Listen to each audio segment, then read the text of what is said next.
For instance, now, most of the land, like I said before, in Ibejuleki are acquired by the government. You don't go and buy a land that falls outside the extension layout. If you buy a land that falls outside the extension layout, then you are on your own. Have you fall into victim of buying a land and you discover that that land is a government land? If you fall into that victim, this video is for you. What can you do when you buy a government land that's already acquired by government? What do you do? What do you do when you buy a land that is already committed? What do you do? That is what this video is all about. I actually brought a barrister to come and share with us the legal routes to follow to claim this kind of land, what you can do and what you should avoid so that you don't fall into this problem. So, okay, welcome, Barrister Shegu. I have a client that Thank you very much. this client mistakenly bought a land, and this land Yeah. is under government acquisition. So, what can be done? Well, it depends on the kind of acquisition. There are two types. There's the global acquisition, which is the general acquisition, and there's the committed. So the step the client would take with respect to regularization would depend on the kind of acquisition. Let me just break it down. For the general acquisition, these are lands that the government has acquired. It could also be called global acquisition.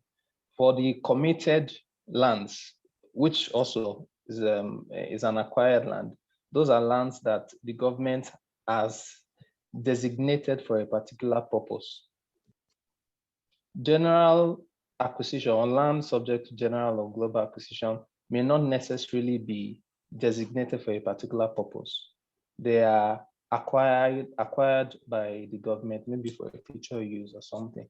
But for the committed lands, those lands are generally acquired for a particular purpose. Maybe hospital, to build a hospital, to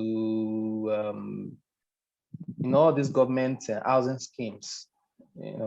These government housing schemes, sometimes government acquire land, acquire properties for those purposes. So for those lands that are committed, those acquired lands that are committed, it's almost impossible for anything to be done. But for the lands that are under, okay, hold on. Let before you even start doing that, I think you're using some words: acquisition, committed. Okay, what is even acquisition land? Okay. What is even committed land? Okay, all right. I think let's lay the foundation. Acquired lands are lands that have been I'm trying to use the word acquire to explain it without using the word acquired.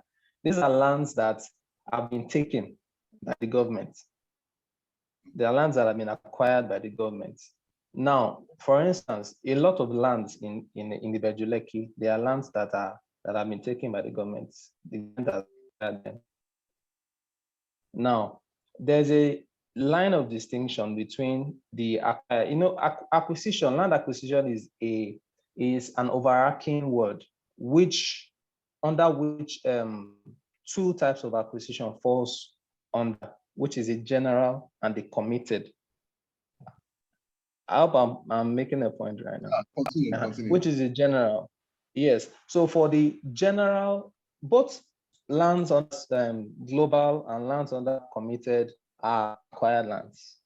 Now, for the general acquisition or land under global acquisition, those lands are generally acquired by the government. They may not be for a particular purpose at the moment. For instance, now, most of the land, like I said before, in Ibejuleki are acquired by the government. Most of them are acquired land. There may not be a designated purpose for them at the moment. But what makes a committed land different is those lands are already committed for a purpose. Land, hospitals, e.g., housing schemes, roads, government structures in the future. For instance, the airports, for instance, now, the international airports that the government is proposing now, any land within those areas, they are committed already because they are designated for a particular purpose. Now, what I said before, the next step you will take when you find yourself buying a land or when you bought a land that is acquired, it depends on the type of acquisition. If it is committed acquisition, those ones, I mean, government has already designated a purpose for them, and it's almost impossible for you to ratify that land. And let me now, when you buy a committed land or an acquired land, what you can do and the provision that the government has made for people who found themselves, unfortunately, in that trap, who have been swindled by the so-called omonile to buy lands that are acquired, the government made certain provisions for them so that in case you find yourself in that situation, there's no, all hope is not lost. So what you can do in that instance is to regularize it, or it's called ratification. They are both the same thing. Regularization and ratification, they are both the same thing. You know, typically speaking, regularization is, or ratification is, you validating what was invalid. The sale of that land to you was illegal because the land was sold by people who did not own it. The land was government land. So the people who sold it to you did not have any rights or title in the land. So the sale to that person was illegal in that instance. So in order for you to, what you can do in that instance is to ratify. Now you go to the original owner of the land, which is the government, and you ratify, you regularize the sale. You regularize the sale. So it becomes valid. Now, what you do in that instance now, if you want to regularize, you know, if you want to apply for ratification rather for an acquired land, is that you would have to pay a sum because you are buying it again. You have to buy that land again. And that's the danger there. Because imagine if you bought the land 10 years ago, right? You bought the land for, let's say, 1 million. If you are going to ratify that land, you know, you would have to pay the current market value. So you have to buy it again based on the current market value of that land, you know, from the government. So when you ratify, then it is deemed that the government is selling you the land, and the government would issue you a certificate of occupancy in that instance. So ratification only applies, ratification only applies when you have bought a land that is acquired. That's the only time you can, that's under general acquisition. That's the only time that you can apply for ratification. And well, it's still a 50-50 thing, because when it comes to transactions like this, nothing is absolutely sure. But that's the only window you have once you find yourself buying a land. If it is under general acquisition, you can apply for ratification and the land will be given to you, so long as you observe the conditions. But if the land is committed, ratification cannot be granted. And ratification is subject to certain conditions as well. Because if you are applying for ratification, you have to meet certain requirements as well. But let me leave that for now. We'll get back to that. Where do you want to apply for ratification? Which office or where exactly do you go to ratify? Can you go to yourself or do that? Yeah, you can do it. You can do it yourself, but it's better you hand it to professionals who would be able to go through the rigor, you know, for you. And ratification is usually done by the Directorate of Land Regularization at the Land Registry, Directorate of Land Regularization. And there are certain conditions that you would have to fulfill before ratification is granted. For instance, of course, you have to satisfy that the land is not committed. It's not a committed land. You have to satisfy that there is, I think I have a list of those things here. You have to satisfy that the land does not fall within road alignments. road alignment, you have to satisfy that the appropriate setback are observed, meaning that you have to conform with the urban and regional planning regularization standard of the states. There are certain designated setback between the road and a property. Your house must fall within a particular setback. So all those conditions have to be met. You have to be sure, they have to confirm that the appropriate distance from drainage system, the pipelines, telephone lines, electricity poles are observed. Some other, I think, yes, I think there's another one that, okay, it must not fall within existing forest reserves and land and agricultural lands.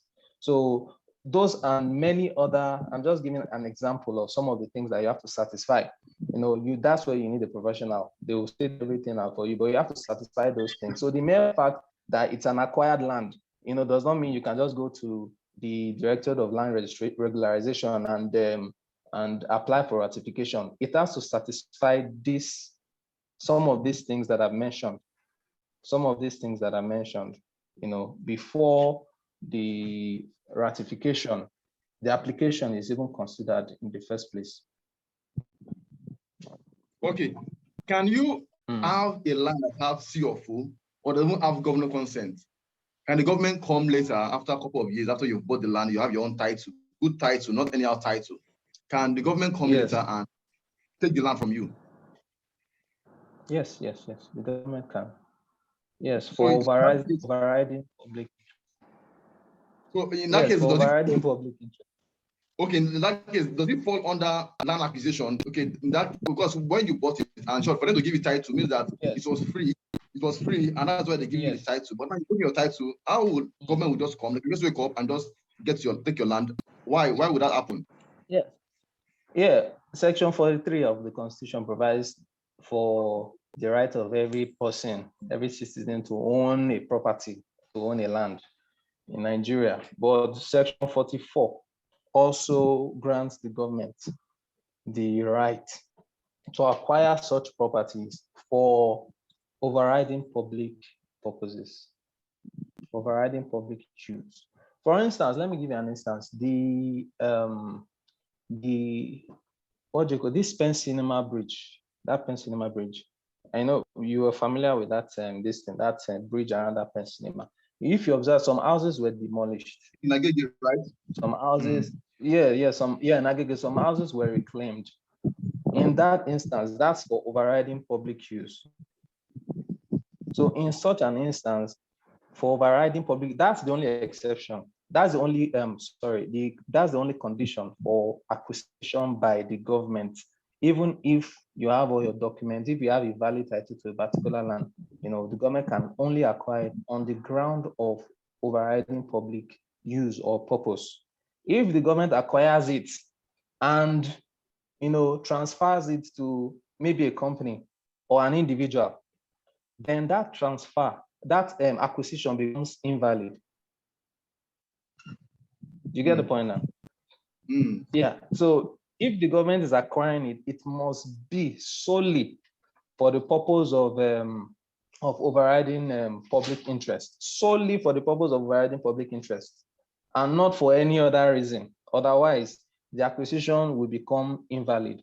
And of course, they are laid down their procedure that must be observed before a land can be validly acquired. A land whose title is genuine can be validly acquired. Like I said, the first condition is the overriding public interest. And of course, secondly, there must be publication of a notice. The government cannot just come and say, we have just bring in their bulldozer and begin to bulldoze and destroy everywhere, without a public notice. That alone can vitiate the acquisition. There has to be a public notice in a gazette. That public notice must be gazetted. It must be gazetted. Then the third condition is that there has to be compensation. So I've mentioned three. First of all, it must be for overriding public interest. Secondly, it must be public. The notice rather must be public. Must be published. Must be a publication of that notice of acquisition in the Gazette. And the third is that there must be compensation, because these lands are owned by those people validly. So the government has to compensate them, and that's where the issue of validity of the ownership of the land comes in, because compensation would only be granted to persons who have valid title. It means that without a land having CFO, you're on your own. Yes, you're on your own. So that's really as simple as that. What make a title valid? What make a title valid? Before the CFO come, what make a title valid? Okay, the things that made it makes a title to be valid. Well, the person has to be the ownership. It all boils down to ownership. You have to have ownership of the land. You have to have ownership, a valid ownership of the land. There are different ways of proving ownership according to the law, but I don't think we should go to that place. Long possession, there's long possession, there's conquest, the ownership of adjacent land, title documents, proof by documents and documentations and all that. There's this case, this locus class case that we usually make reference to. You don't do an Okwagba. What title really is ownership, right? If I'm a valid owner of a property, that's the only basis upon which I can transfer a valid title to somebody else. If I am not a valid owner of a title, then I cannot transfer ownership to somebody else. I cannot transfer ownership to somebody else. A title would be valid if the ownership is valid and if the transactions are registered. Do you get the point I'm trying to make? I get you. If the ownership is valid, for instance, I'm buying from a family. Typically, what we usually experience every day, I'm buying something from a family and I'm buying a land from a family. Now, how will the family show me that they have valid title to this particular land? They are the real owners of the land. They will say, I'm sure you've seen in deed of assignment, they say from time immemorial. That's long possession. From time immemorial, even before the 1978 Land Act, from time immemorial. That's one of the ways of proving ownership. Long possession. Now, they have ownership of that land by virtue of long possession. If I'm buying land from that particular family, right, there has to be a deed of assignment wherein they transfer title in that land, right, to me. Do you get the point now? Wherein they transfer title in that land to me. Now, in order for that transaction to be valid, I have to register it. Like I said, all lands belong to the government. I have to register it. When I register it, that's a deed of assignment. Then I have a registered title to that particular land. Are you getting the progression? I have a registered title to that particular land. Do you understand? Now, after that, after the deed of assignment, I've registered the deed of assignment. You apply for consent. The government grants you a C of O, right? Once the government grants you a C of O, right, then that issue of compensation, you become covered once the land has been acquired from the government. Acquired by the government, you become covered when you have your C of O. It evidences that all the transactions are valid, right from the sales up to the point where the government grants you a statutory right of occupancy. Do you get the point I'm trying to make? I get you. I get you. Uh-huh. Okay. No family, no owner of land can grant you statutory right of occupancy. It's only the government that can grant you a statutory right of occupancy. And when the government grants you a statutory right of occupancy, that's when the government issues you a C of O. Statutory right of occupancy only evidences the fact that government has, given you a right to occupy that particular property, land, for the period of 99 years. Okay. Okay. Let me ask this last question. I have so many questions, but I just want, we've taken a lot of time already, but I want to ask this last question. Legally, to avoid this problem, buying land that is government land, what are the steps that anybody can follow to avoid falling into this trap of buying a government land? Well, the first thing that you can do when you're buying a land is first consult a professional. And that's the first thing that, a lot of persons just overlook this area. Which professional should they consult? You consult a professional, consult a lawyer, you consult a real estate consultant who understands, everything about real estate transaction. You consult a professional. Then, the next step you take after you consulted a professional, and the truth of the matter is you can actually do it yourself, but it's important that you consult a professional. How can someone do it by himself? Yes. So the first thing you do now is you do a survey search. Now, if the land has a survey plan, you take that survey plan to the Surveyor General's office and you do a survey search.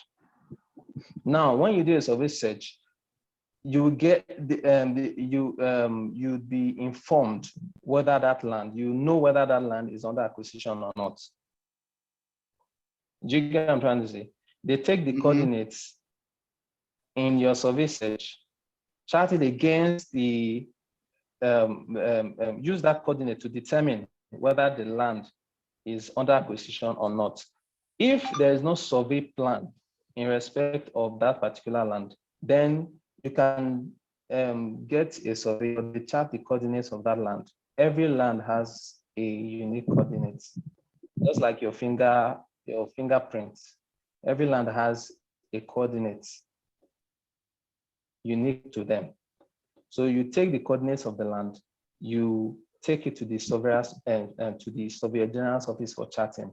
Then the Surveyor General's office will use the coordinate to determine whether that land falls within an acquired land or an acquired area, whether that land is under general acquisition or whether that land is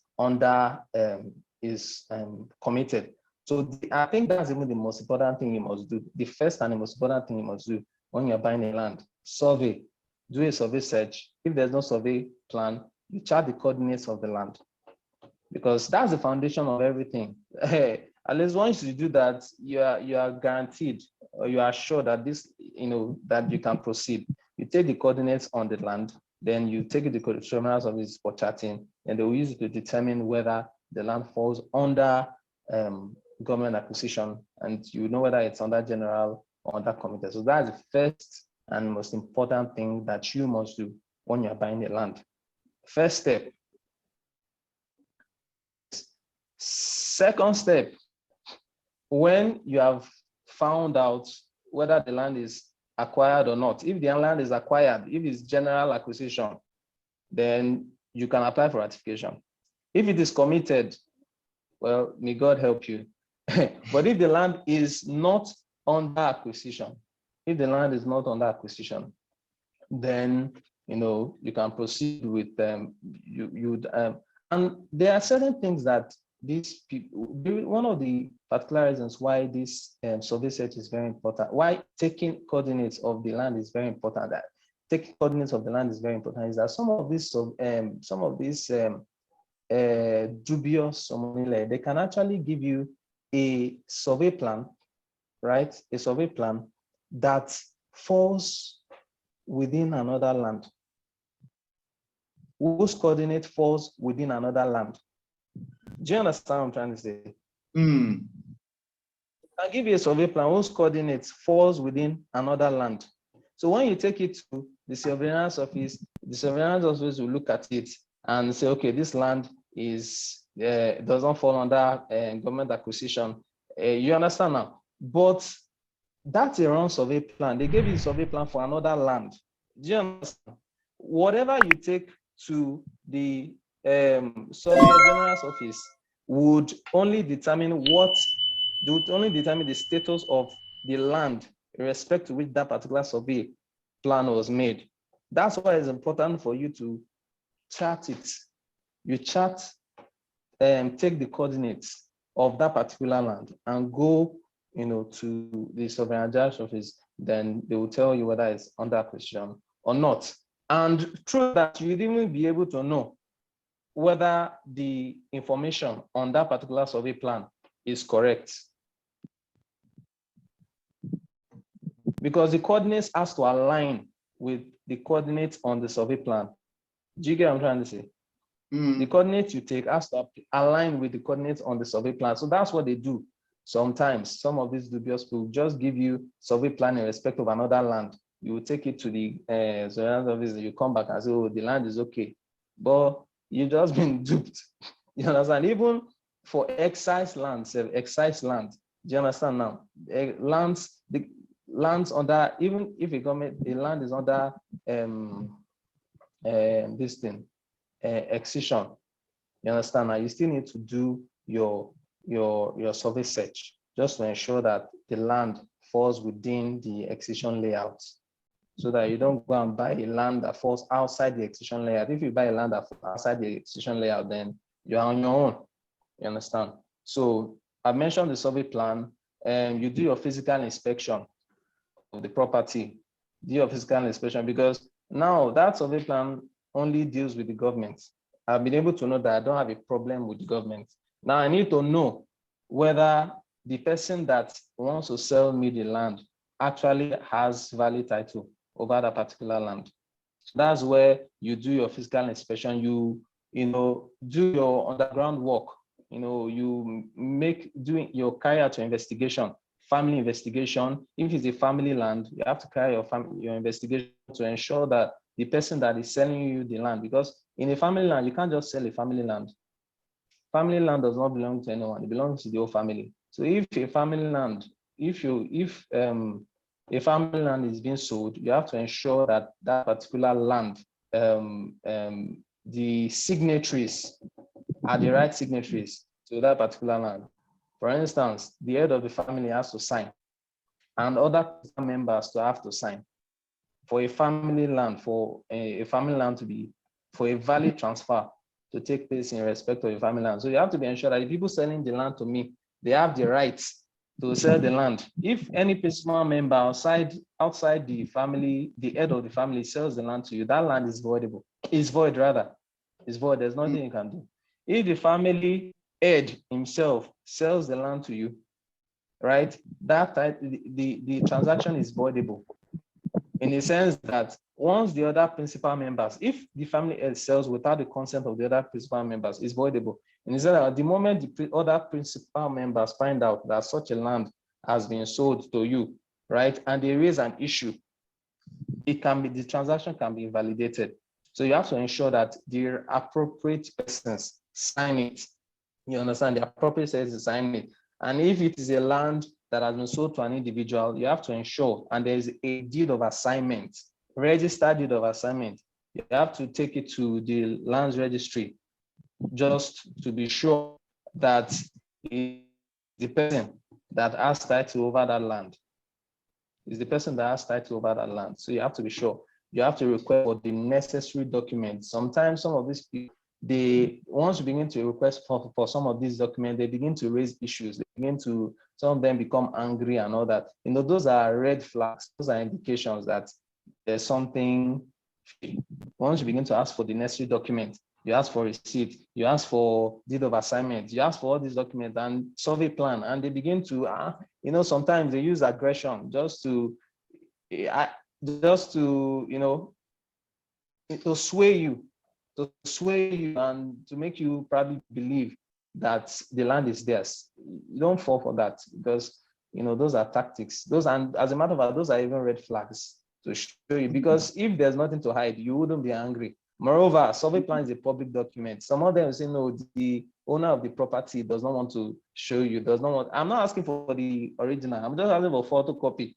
You understand now? The owner does not want to, show you, because, no, it's a public document. Survey plan is a public document, right?